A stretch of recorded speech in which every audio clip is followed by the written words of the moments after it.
Road Trips, Chicken Parmesan, and Handcuffs by Adriana in the Snow. Chapter 3. Stop that! Logan said, trying to smack Virgil's hand away as it reached forward and stole a piece of broccoli from the cutting board. However, despite the fact that he hadn't been fast enough to get away from Logan in the Denny's parking lot, he was fast enough to dance out of Logan's reach now to pop the vegetable into his mouth. I haven't washed them yet! Oh, the horror! Virgil replied, mock seriously. Logan whacked him with the dish towel in his hands. I will tie you down too if you're not careful, he warned. It was, of course, not a true threat. While he wasn't afraid to restrain Virgil, there was really no point.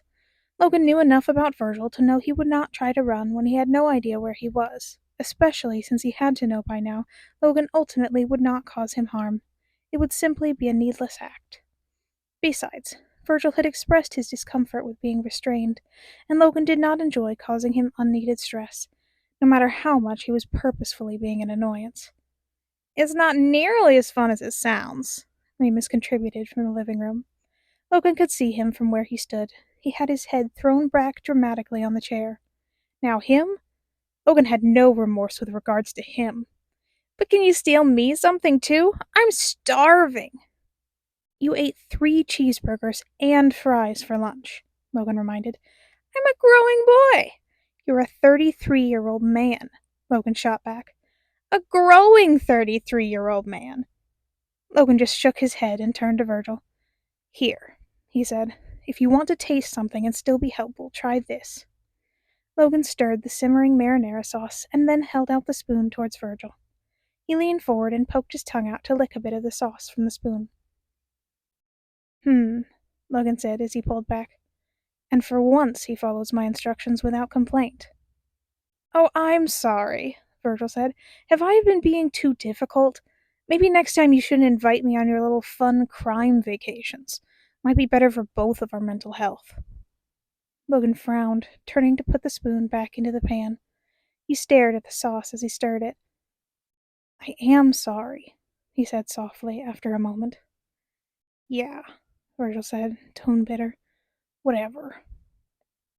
There was a beat of awkward silence, broken only by the sound of a bubble on the surface of the sauce popping and splattering marinara on the otherwise pristine stove. Did it taste okay? Logan asked. It could do with a little less being held against my will, but other than that, it's fine. Despite the jab, his tone had deflated a bit again. It was almost worse when he wasn't spitting mad, Logan noted. Does it need any more salt? To Logan's confusion, Virgil's face suddenly screwed up into a surprised smile, and he snorted out a laugh. What? Logan asked. You... He bent over slightly, leaning one hand against the counter and placing the other over his lips. The best part is you don't even know what you just said was a joke. Logan gave him another confused look. I just asked if the dish needed more salt. Another laugh squeezed its way out of Virgil's mouth past his fingers. He slid to the floor to giggle. Logan watched him fold in on himself with bewildered affection. Salty can be used as a slang term, Remus offered from the other room. Logan sighed. Of course. I'll have to add it to the flashcard deck. Virgil looked up at him from the floor. You still use the flashcards I made for you? He asked. I do, yes, Logan said. I need to keep up with internet speak somehow. They're useful. Something unreadable crossed Virgil's face. Useful, he repeated back blankly and looked away. Logan blinked down at him, aware that he had just done something wrong, but wholly unsure what it could be. Right. His empty tone reminded Logan uncomfortably of that distant one he'd take after a particularly bad day at the old call center. Logan had managed to fix that once, but he didn't know how to fix it this time. I'm going to go set the table. No knives, Logan said. Uh-huh. He turned and walked away to start looking into different cabinets for the plates. The one to the left, Logan offered. Okay. Logan winced. He really didn't know what he'd done. Well, besides the obvious. Not that the obvious wasn't enough. He watched Virgil out of the corner of his eye as he grabbed the plates and cups and took them to the dining room. Remus said something to him, and it must have been particularly stupid because Virgil bopped him on the top of the head with the stack of plates. Whatever it was made Virgil smile, though, so that was good. He turned back to the dinner he was cooking. It had always been Virgil's favorite when they lived together. Logan quite liked it as well. It was one of the few recipes he remembered completely from his childhood, many of the others only partial, and not quite the same, or lost completely to time. Cooking it always made Logan feel strange, though not necessarily in a bad way. The fact that Virgil had chosen it as his favorite out of all the dishes Logan had made him over the years made him feel even stranger. He could hear Remus trying to convince Virgil to help him escape in the living room, mostly through blatant flirting. It did not seem to be working. "I can hear you," he reminded. "This is a private conversation," Remus shot back. "I'm your captor," Logan said with an eye roll. "Doesn't give you an excuse to be a rude eavesdropper." Was he trying to be as aggravating as possible? Yes, Logan reminded himself. Yes, he was. It was honestly a bit impressive, if aggravating, that Remus managed to get under his skin so easily. Logan was often good at ignoring such things, but Remus could make it difficult.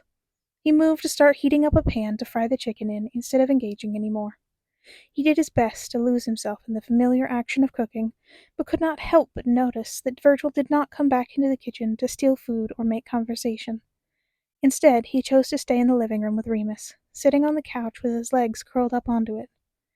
A little more than half an hour later, he finished up the dinner, complete with garlic bread and a side of roasted vegetables, and set everything on the table. He went over to get Remus from his chair and cuffed one of his hands to the table leg. "I'm going to keep one of your hands uncuffed so you can eat," Logan told him before leaning in close. "If you try to escape, I will be very displeased." Remus just looked at him for a long moment. "I know the feeling," he said lowly. "Fair warning, we are currently in the middle of the woods and you have no idea where. There are wolves." "Well, maybe the wolves should be afraid of me," Remus replied, not breaking eye contact. There was a beat of silence. "Can we just, eat dinner, please?" Virgil asked. They both glanced at Virgil, and then Logan leaned away, moving to take the seat across from Remus. He felt a pinch to his side when he turned, and jumped before whipping back around. "I can tie your hands behind your back and make you eat like an animal." Remus just gave him a big smile, looking very much like a big, dumb, unrepentant puppy. "Kinky." "Oh my God, stop!" Virgil groaned. "Not in front of my salad." "You don't have a salad, Virgil," Logan pointed out with a frown. "Do you want a salad? I believe I have some lettuce in the refrigerator." He just grumbled something and put his head in his hands. "He doesn't want salad," Remus explained.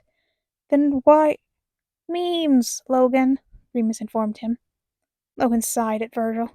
"It is like you were speaking a different language half the time," he accused. Virgil just groaned into his hands, but a moment later his hand snuck out to grab a piece of garlic bread from the plate.